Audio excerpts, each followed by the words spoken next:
Reka nkwifuriza amahoro y'Imana we dukomeje kubana ku Mvano TV. Tugushimire kuba wakoze subscribe cyangwa se ukaba utarayikora ariko ukunda ibiganiro tukugezaho. Aka kanya rero tukaba tugiye kwakira ni umunyeshuri, navuga ko ni nk'umunyeshuri ariko tuzajya tubana mu biganiro byacu bya buri munsi bitewe n'ubuhangano twumvise afite, bigatuma tumuzana imbere ya kamera za Imvano TV, ariko ni umwana uzi ubwenge kabisa kandi unabisobanukiwe. Ni muri urwo rwego rero twifuza kumugeza kuri iyi cano kugira ngo abakunzi bacu bamubone, ndetse nibanamukunda cyane bazakomeze kumusunika agere kure. Ni umwana rero utari mukuru cyane nanone kandi utari mutoya cyane, ariko afite impano itangaje. Reka nze muhe akanya mubashe kumwiyumvira neza. Mwiriwe mwese abanteze amatwi. Iyi ni umwanya w'ikiganiro wari uzi ko. Ese wari uzi ko nyuma yacu twabe abantu hari izindi nyamaswa zifite ubwenge nk'ubwacu abantu? Uyu munsi turaganira ku nyamaswa bita umuswa ndetse n'inyoni. Iki kiganiro ngiye kukibagezaho nitwa Ishimwe Amina. Mwe mwese kandi ndabashimira mwe mukomeje gutega amatwi Imvano TV mukayitiza amaso yanyu. Iki kiganiro muzamura mugikurikira nimubishaka nimubigira mu mushake nk'abakunzi bacu. Igihe cyose turi kumwe namwe, ibikorwa byacu nimwe tubikorera. Turi hano ku bwanyu, icyifuzo cyanyu kandi ni nk'itegeko.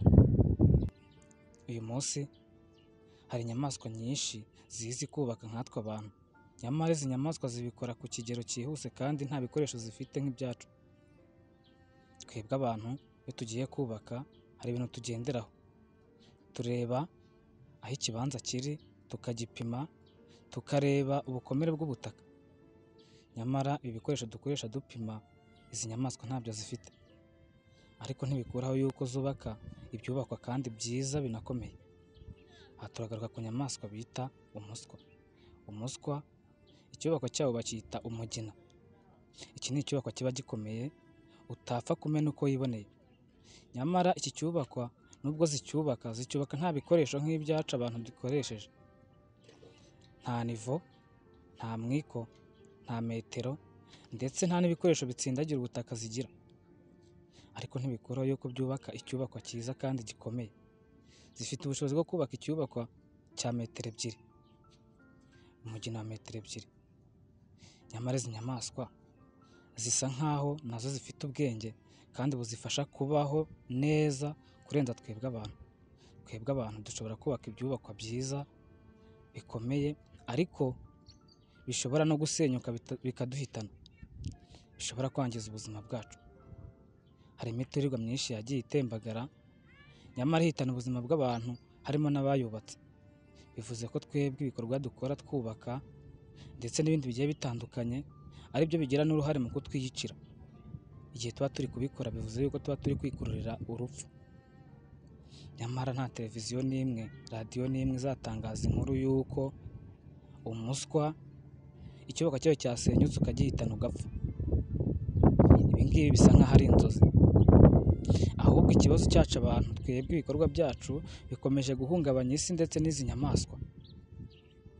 Niyo mpamvu usanga akenshi tuzisenyera tugira ngo twiyubakire ibyubakwa byacu, nyamara twebwe bizanaduhitana. Niyo mpamvu umuntu wese wiga ibi bintu yakagombye gushyiramo ubushishozi kugira ngo ejo cyangwa ejo bundi bitazaduhitana, bitazahitanwa n'ibyo yiyubakiye. Ubyumvise neza niba mvuze ko ari ugushishoza twiga bino bintu kugira ngo bizatugire umumaro nkaho kuba icyago kuri twe. Ni imbaraga zanjye ni n'izawe.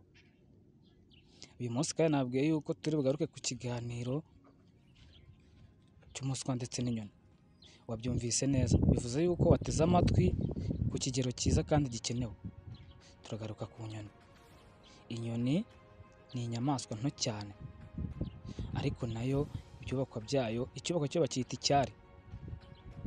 Zibyubaka mu moko abiri, hari izubaka mu cyondo, hakaba n'izubaka zikoresheje ibyatsi.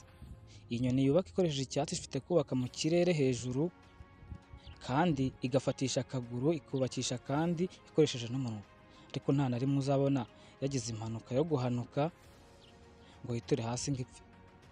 ariko twebwe abantu tuba twarabyize, ikibazo ni uko twiga gukoresha imikandara mu gihe turi kubaka hejuru, ariko tukabyibagirwa tugahanuka. Iyo uhanutse uragwa ugapfa, ubuzima bwawe buba burangiye.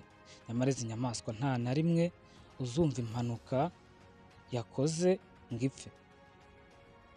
Ese wari uzi yuko ibi byose nubwo biba, twibwira yuko izi nyamaswa tuzirusha ubwenge? Dushobora kuba tuzirusha gutekereza cyane, ariko urebye ikigero cy'ubwenge zifite buzifasha kubaho, ndetse ubuzima bwazo bwose nta kibazo na kimwe zihuye nacyo. Ibi ngibi uzabisanga kenshi kuri izi nyamaswa, kandi twebwe abantu tuzi ubwenge ariko twibeshyera, dusanga ibikorwa biduhitana ku kigero cyo hejuru, ku muvuduko utari hasi cyane. Niba buri mwaka icyubaka gishobora guhitana abantu barenga 20, bivuze yuko ariko tubigiramo uburangare. Njyewe nawe dufatanyije uburangare tukaburwanya, byakuraho yuko ibikorwa dukora bizakomeza kuduhitana. Ibi ni nka bya bindi umuntu agura imodoka akayigura amafaranga ye, ariko ejo cyangwa ejo bundi ikamuhitana kubera kuyitwara nabi. Ibi rero bikomeza kutugiraho ingaruka kubera ko bituma tugabanuka, bikica n'abantu ku isi. Iki ni ikibazo cyugarije isi, kandi dusubiye inyuma nanone izi nyamaswa nubwo zikora ibikorwa byose, twavuze yuko nta bikoresho zifite bihagije. Tugaruke ku muswa. Umuswa nta bikoresho byo guponda ugira, ndetse kandi nta bikoresho byo gutunda ibikoresho bindi ugira, ukoresha umunwa wawe kandi amazi uwibikamo.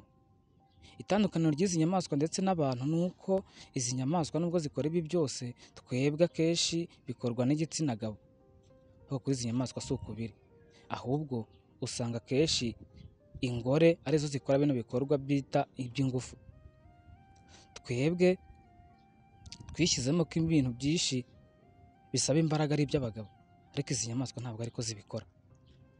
Niba wumvise yuko ibikorwa byinshi by'ubwubatsi bikorwa n'izi nyamaswa, bikorwa n'inyamaswa z'ingore, ntabwo ugeze ushidikanya mu kumva, ahubwo wabyumvise neza cyane nk'uko nabivuze.